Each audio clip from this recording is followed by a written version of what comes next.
Waiting. And we're live with the Musical Minds Radio Hour. This is Eric.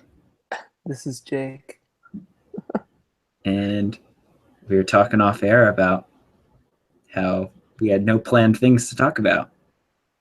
So we're just going to kind of wing it. Just rapid fire. Yeah. Maybe we can start with the musical or the mental practice sort of things and see how long we talk about that, yeah. and then we might shift topics. Yeah, it's something that I've been thinking a lot about in the last week or two.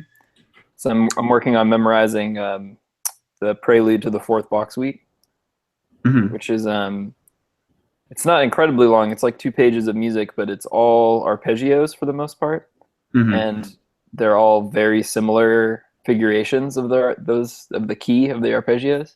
Yeah. So it's, as you're playing it, it's easy to mess stuff up, especially from memory when you don't have the music in front of you.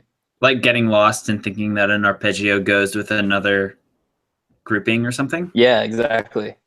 And just like that chord progression, it's not always easy to figure it out. That's sort of a notoriously weird movement to memorize. So then how does the mental practice, how is that you've been using that? So yeah, it's about I figured out I'm like a super visual learner for at least music stuff. So the mental practice that I've been doing for that'll help me memorize a little better, because for me at least, like, the mental practice is essentially to memorize stuff faster. If that makes sense. So usually I'll do, it's really in any context, but if you have those free music software programs, like I use MuseScore, like one of the ways I'll mentally practice is like you have a blank page and you'll just try to replicate the Bach suite by visualizing the notes on the page and like writing out the notes. Oh, so you'll try and rewrite what it actually is, and then kind of gauge how accurate your transcription of it was. Yeah, exactly. So that'll be one way, and then sometimes it'll be about running it through in your head and looking and visualizing those notes on the page. And if you falter at all, it means that the memory is not quite there. You try to do it quickly. And sometimes I'll do that, and I'll do like the fingerings that I have. Trying to visualize the music and hear it at the same time. So it's just like a sensory overload a little bit. And you can do it all away from your instrument, which I found, like, it's really, really hard. I think I'm not very good at it yet, but it's really helpful, especially when you come back. Then you're like have something comfortable that you're used to, which is your instrument, and you can find it a little easier. You also don't have to spend 10 hours actually playing through the piece on your instrument. You can like go away from it, which I find really helpful, just because it's physically strenuous. Yeah. So give your body just a break. Yeah. So you talked about like the way you visualize music, and I'm curious if you think about like sheet music and the staff and like the chords being annotated as such on the staff paper, because for me, I tend to use the keyboard itself as my like visual thing. And do you use that? Because I know everybody has to get training for piano, but I don't know if it sticks as strongly as like a staff that you see all the time. Do you mean like, do I visualize my fingers on the string instead? Yeah, or the way you think about the music is purely the sheet music itself. Oh, I see. I think it's actually a lot different. I noticed that in my lesson the other day. She had me play from the page and then play away from the page, and I noticed just like physically it feels very different, because like obviously when you're looking at the music, it is about what's on the page, and when you're away from it, you're right, it becomes like what your fingers are doing. Yeah. You feel naked, like very exposed. Yeah.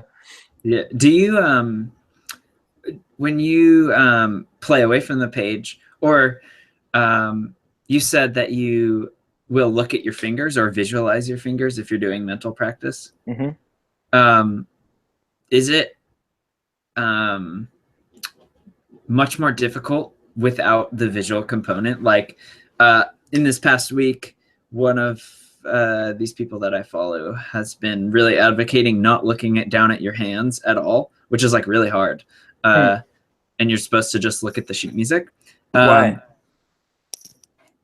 He wants you to develop a spatial recognition of your instrument and the gaps between certain figures, and so he'll use the groupings of 3 black keys as a way to like orient yourself where you are, because you can, once you find the group of 3, then you can find F, G, A, B, or the group of 2, you can find C, D, E, which are just right underneath those. And it, admittedly, it can be kind of disorienting, looking up and looking down, looking up, looking up, looking down, and Right. but so and I remember you talking about like playing with the lights off. Is looking at your hands helpful, or like visualizing your hands for you? Man, I don't know if I've thought about it in that way before. I think I don't think it matters as much for string players, to be quite honest with you. Like, because especially it's out to the side, especially the viola. You know, Yeah. it's not like right. It should be. It's off to the side. It's off to the left. So you're not always looking at your fingers anyway, and it's a way smaller space to cover than your huge piano. You know? Yeah. So it makes sense to me why, like, if you're a pianist, you probably need to look down a little bit more because you have no like reference point, really, right? I mean, you did talk about the black key, white key thing, but aside from that, like we have 4 strings and we have positions. You know, we have our wrist will hit the viola when we're in 3rd position, and that's like it's a good reference point. So no, I don't think it matters as much. Okay. Yeah. I was experimenting with this morning because I'm playing this waltz by Chopin, and it'll jump down like to, I think it's the 2nd octave, and then come back up to the next octave, and like you're constantly doing this kind of stride style on the piano. And I think part of me, what I was noticing is that when I don't let my visual system kind of be the predominant thing that's making sure I'm getting the notes right, my ear becomes much more engaged and realizes when I'm playing wrong, because I have like a lazy ear.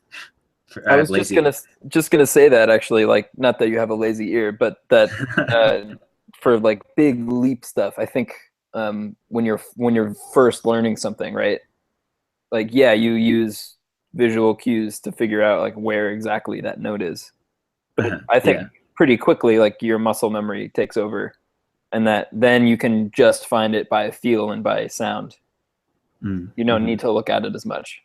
So maybe like for 5 times you practice the huge gap and you look at where it is if you're missing it.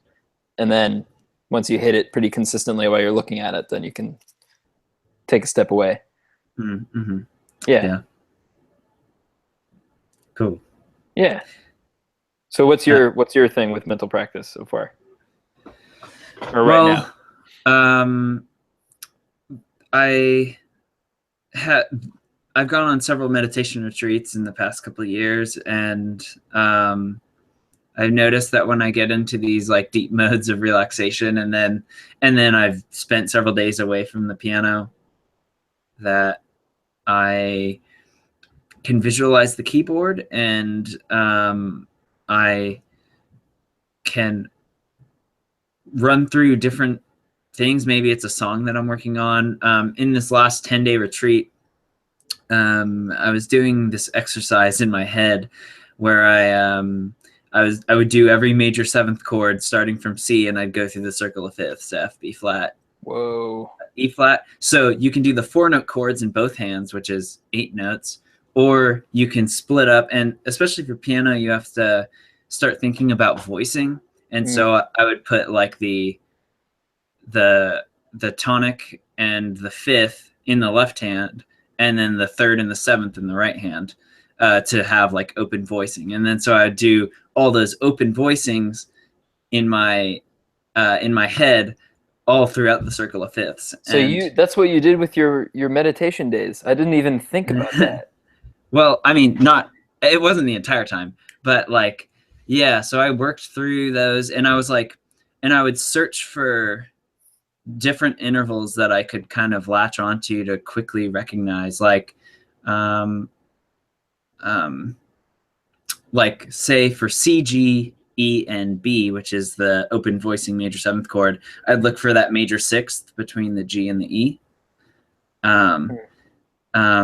I find that tritones are really easy visually to see and kind of like understand in an intuitive level. So like when I would do the dominant seventh chords, and I'd go through all the circle of fifths. And I do those in open voicing as well. So C, G, B, and then C, G, E, and then B flat. And so I'd search for that. I'd search for that tritone, and then I just do like, I keep on going through these circle of fifths, and like I intuitively discovered that like if you do a major chord and then you add the sixth to it, that's a first inversion dominant seventh chord. So like your C major with an added sixth, so C, E, G, A. That's, if you bring the A back down, that's A, C, E, G. That's a minor seventh chord. And so like, and I just figured that out intuitively, just kind of like giving myself a lot of ample time to think about the piano. And yeah, in a creative way, like not with pressures of learning things or practicing arpeggios or anything. Yeah, definitely. I did a little bit of scale work as well in my head. Especially, so like there's this exercise that you can do on the piano where if you're doing your scales, they're grouped into 3 notes and 4 notes. Where, so like C, D, E are your 1, 2, and your 3 finger, and then you have to cross under for your thumb. And so it's thumb, pointer, middle, ring. For the F, G, B, F, G, A, B. So it's like these groups of 3, and then groups of 4, and then groups of 3, and groups of 4. And you can go all the way up. And so I would play those as blocked chords rather than like just scalar passages. And I would try and do that just with right hand, and then just with left hand, and then try and do them mentally with both hands. And all the while paying attention to this, paying attention to what the meditation teacher kept on calling like maintaining your equanimity. Or this kind of sense of like, yeah, like I got this, like this isn't so bad. But I could really tell, like, as I, if I didn't pay attention to maintaining my like tranquil state or equanimous state, that I would, I'd like kind of get a little bit anxious about like just like doing it fast enough or like figuring stuff out. So like I wanted to make sure that I was maintaining this relaxed state as I was attempting these kind of mental gymnastics. But yeah, so I came away from the retreat just feeling like I learned a lot about piano without even touching an instrument at all. And so, well, that's a pretty crazy question then, right? Is like, to what extent is physical practice necessary? Like how much of it is you being able to mentally like replicate things? Yeah. You know? Yeah. I think that reminds me of when I was doing psych stuff at UCSB. I came across a study of like Olympic divers, and it was about they had different groups that had people that would, and they would skew this ratio of mental practice to physical practice. And I don't remember like the exact numbers or all that they concluded. Like the people that practiced the most weren't the most effective in that Mm. study. In that study, Hmm. so it was. I think it was still a majority of physical practice, but there were 30%, maybe 40% mental practice in there as well. Hmm. Um, Made more of a difference than 90 to 10, for example, Hmm. which I thought was pretty great. Yeah, I mean, there's definitely something to be said about like the just the inner game or the cerebral part of music. Um, I don't think that beginners would get as much benefit to mental practice as, say, somebody who has a ton of time under their belt and knows their instrument decently well. Does that make sense? It does. I'm seeing if I agree or not.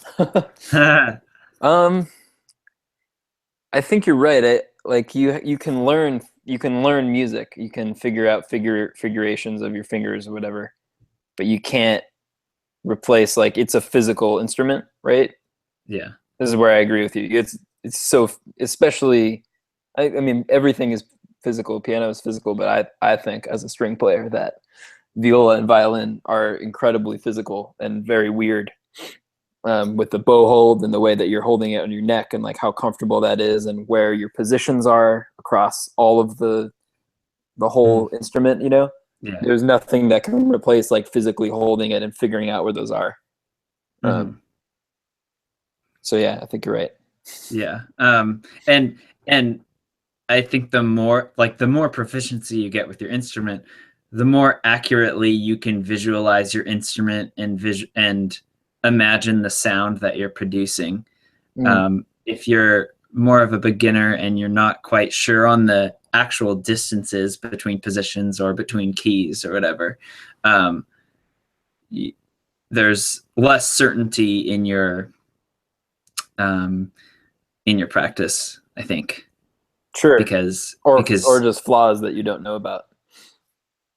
right, Yeah. because yeah, um, but uh, yeah, and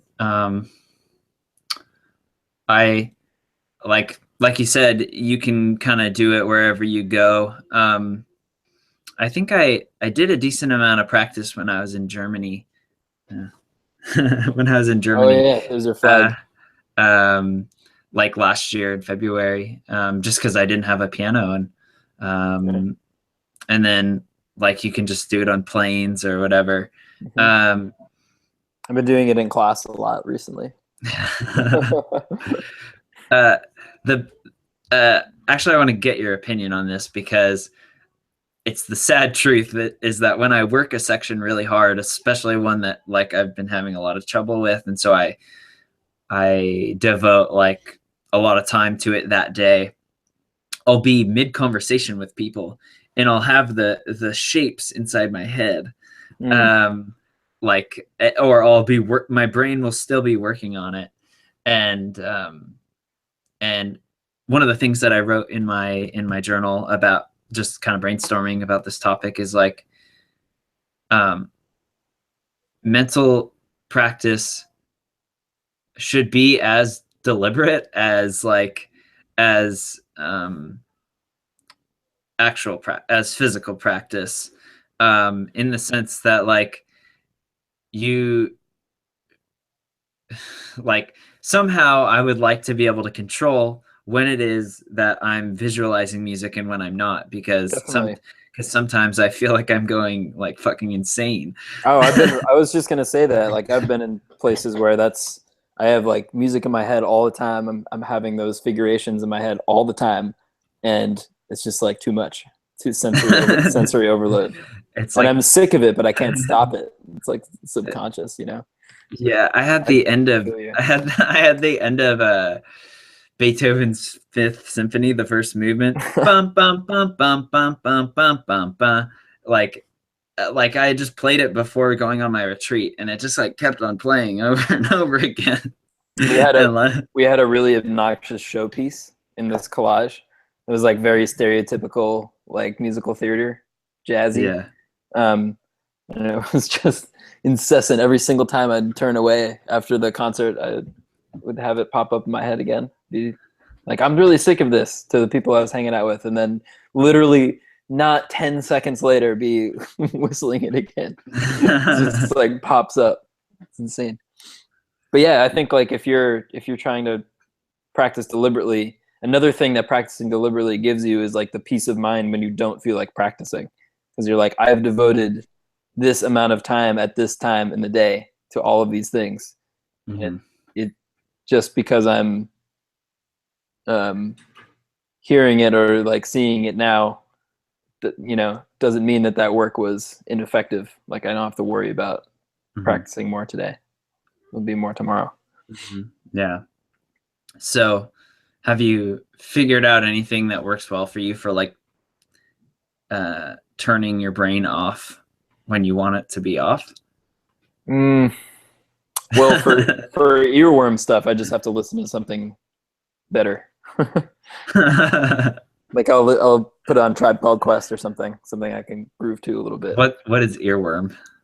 Earworm is, I think that's it's a term for something that gets stuck in your head, like a loop. Okay. Yeah. It digs in there. It crawls in there. Oh God, it's like awful. a tapeworm. That's what the Schubert Unfinished Symphony is. Okay. It's da da da da da da da da da da da, and it's just for some reason just latches in my head all the time. Yeah. I today I had a practice session for like an hour and a half, and I was starting to feel pretty mentally exhausted, so I went to do like my mid-morning meditation, and my mind was like agitated for like the first 30 minutes, and there was like this subtle change, and all of us in this one moment I was like, yeah, like this is the equanimous feeling that I remember. And so immediately I just checked the time because I wanted to see how long it actually took to like get that sensation that I am so familiar with, but like knew I wasn't experiencing. And it took 30 minutes of silence. Wow. Just to like get rid of that noise. And then I went for 40 minutes. So I kind of existed in that nice state, not doing anything for like 10 minutes. That's interesting. But the times that I've meditated, like I do half an hour tops, you know, it's very difficult to stay like that. Yeah. On the retreat that I went to, like we would do hour sittings all the time. And it was just like, it was so painful at the beginning, and it still is kind of painful now. But it makes every other sit like that's slightly shorter, just like much more manageable. And I had a relaxed day today. I didn't have to like do any work, so it made it easier to like commit to that length of time. Definitely. I found that's another can of worms. We should talk about meditation one of our podcasts, but it seems like there are a lot of variations that you can do.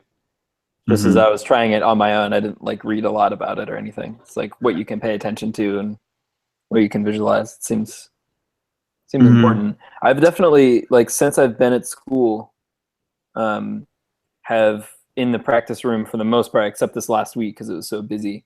Like that's why I turned the lights off, right? Like I'll turn the lights off and I'll do I'll warm up by playing like double stops. I'll play like the D and the A strings at once. And that relaxes my bow hand a lot, because to have an even sound that's kind of soft, like you have to have really good technique in your right hand. So if you're bringing any tension into the practice room with you, like you'll get it out in that exercise. And also it's like a drone. So when it's dark and you're like doing that, you can just breathe to it, and it just totally relaxes you, you know. And maybe you can play a note, you like play your first finger, make sure the intonation's like absolutely perfect, and then you can like go back to the open strings and see how that felt. You know, and then like literally 5 minutes of that, 10 minutes of that, I'm like, okay, ready to do some work now. Yeah. I'm now in the space to practice where I wasn't before. Yeah. It seems like that's like a very effective way of actually meditating at your instrument. I don't know if I've found a analog to that on piano. Just I guess I could just repeatedly hit a single note over and over Yeah, again. maybe. Uh, Or like a nice chord that you like with a pedal or something. Just listen to it yeah, in the dark. yeah, yeah. I think that that's a pretty good idea. I've been meditating with my hands on the keyboard, Mm. actually on like the groups of 3 and groups of 2, like we had been talking about earlier, to Ah, find. So I've been doing that. My one of my friends who I really actually want to get on the podcast to talk with him. Um, he's a French horn player, and he was on the meditation retreat. And like 5 days after the retreat, I was on the phone with him, and he was telling me he's just been sitting with his horn. He hasn't played a note yet. He's like, I'm taking it super slow. Uh, he hasn't played a note yet.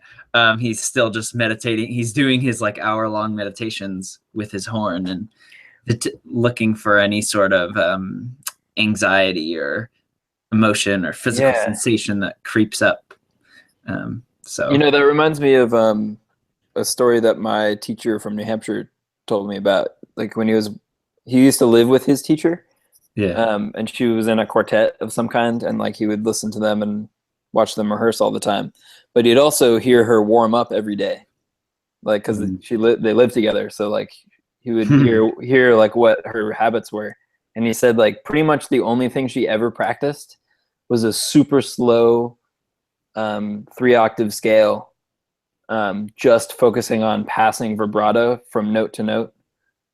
Mm. You know, and like as we talk about that in our lesson, in order to do that, you have to be really relaxed if it's slow, Mm-hmm. in order to sustain that kind of playing. So he was saying that's just what she worked on, just even tone, perfect intonation, traveling vibrato, and then she'd sit down after that and play crazy quartet shit.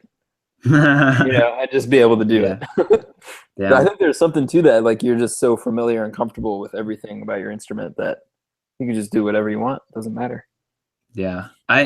I noticed one of my practice sessions that I'm thinking about this last week, and just like I don't know if this is a bad thing or not, where just the first 5 minutes I knew kind of sucked, and I was like missing notes and chipping notes and stuff. Mm. And it gradually improved, but maybe I should just attempt something that's a little easier, uh, to get my head in the space of playing. Yeah, I don't know. It depends on what place you're in with it. I think, yeah, I bet everyone has a preference to what they're comfortable with. Mm-hmm. Like if I didn't, those drone things are, they're really, really simple. You do that when you've just started playing the viola, you know? Yeah. Like if you can, I'd imagine if you just do that fundamental stuff all the time, that's what I find I'm like the most comfortable when I play crazy stuff. If I'm just doing really slow arpeggios, in my practice Mm. sessions and not trying Yeah. to do them fast or whatever. It's just like perfect. Try to Mm. And that's sort of another thing that I've been noticing about being here is that you have a chamber coaching or something. You play your chamber Yeah. music or your orchestra, and like you're playing out of tune maybe, or like maybe your rhythm's not perfect. Yeah.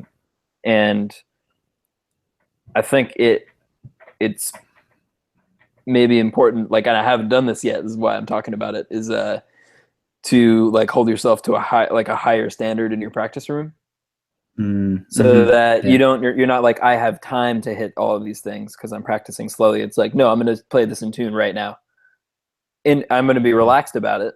Like I'm not going to be stressed about playing it Yeah. perfectly, but I'm going to play it perfectly right now. Like I'm not going to Yeah. be lazy about it. Does that make sense? It's a small difference, but Yeah.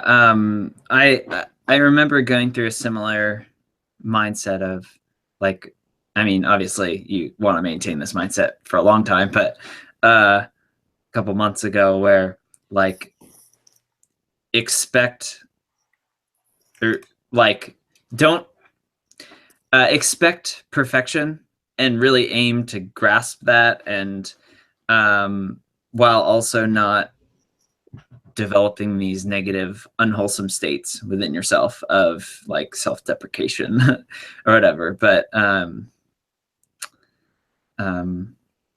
I have a general idea of what you're talking about, of just like having a higher setting a higher standard for yourself. Hmm. Um, I found that like in the last year I took off, like I had 7 months without having a teacher.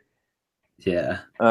And during that time, I thought I practiced really well and I thought I made some improvements. But as soon as I was around people again and performing, I had like no confidence. And I think that was because in my practice, I was being sort of lazy about hitting stuff on the spot because I had so much time to practice. Yeah. So it became about like just getting everything absolutely perfect and not trying to push it at all.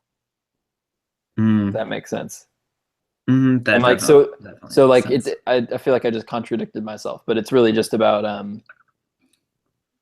in the moment not no, in the moment being confident that you'll hit it even when you're practicing. Does that make sense? Um, I think so. You have to somehow you have to bridge the gap between how you how you can have this like high standard in practice and then bring it to actual play or to actual performance. Um, because would you say that you were having the high standards for yourself in those 7 months of demanding perfection? Yeah, but it was a different kind, I think. It was a not confident kind of standard. So it'd be like I can't play this fast at all, ever. I'm not physically not capable of playing this fast Yeah. Okay. because it won't be perfect. But then like when you're actually playing, like you never play perfectly. It's not a thing, really. You know? Like Yeah. when you're in orchestra rehearsal, like you have a recital or something, and like you don't play perfectly. It doesn't happen. You Yeah. aim for that, but like if you're thinking that I'm gonna play perfectly or not at all, that's a problem. I think that's what I was doing. Yeah. That reminds me of like I'm notorious in my yoga class for just assuming I can't do the harder stuff. And Mm. then my like teacher will slap me on the wrist and be like, "No, you're gonna try this." Um, and to to me, you alone in your practice room, like your unconfident self, is like me just assuming I can't do it, and so not. Yeah. Yeah. Um, I think that's exactly right. So there's no replacement to that other than like you just have to be in that place a lot. You have to be your your technique needs to be like exposed often in front of people. yeah. I think that was Mhm. at least for me. Like I need that.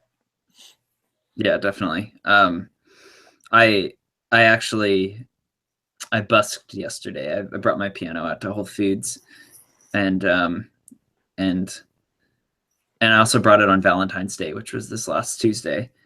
Um, and on the Tuesday, I felt like kind of a little bit sloppy, um, and just being out in public helps you see yourself for what you really are. Um, Definitely. Definitely. and it isn't until people are in front of you that you end up being more critical on yourself. Hmm. Um, the trick is just not is being as critical as you should be, like finding the stuff that's actually dirt, but not just miss that something is actually fine, and you're just choosing to view it as not good. Like Definitely. you have to just see things as they are, see things clearly. Hmm. That was one of I had a really good lesson with someone in New Hampshire Mm-hmm. recently, Yeah. and that was what we talked about. It was like in your practice, you need to be able to identify what's going well, what you're doing well, what's good about your playing, in addition to what's bad. It's just as important. Mm-hmm. And I was like, Yeah. really? Because I, naturally just never acknowledge when stuff is working. It's just Uh, like everything sucks. you have to, I think, as when you also teach, because I do a decent amount of teaching. I don't know how much you do now, but Yeah, not a lot yet, but it's coming. I've been seriously practicing the shit sandwich, as one of my teachers calls it, with my student. So I give them something that they're doing well, and then a critique, and then something that they're doing well, to like kind of pad the insult, or not even insult, but just correction. And hopefully that translates into the way I handle dealing with myself. Mm. I definitely noticed that from my year of teaching. Like it was, I was trying not to be a hypocrite. Yeah. In my own practice session. So I was trying to, practice what you preach a little bit more. Mm-hmm. Yeah. Well, it's nearing 4:00, and I have to get going. I'm going to a master class tonight. Okay, where? Who? It's his name's Dan Glover.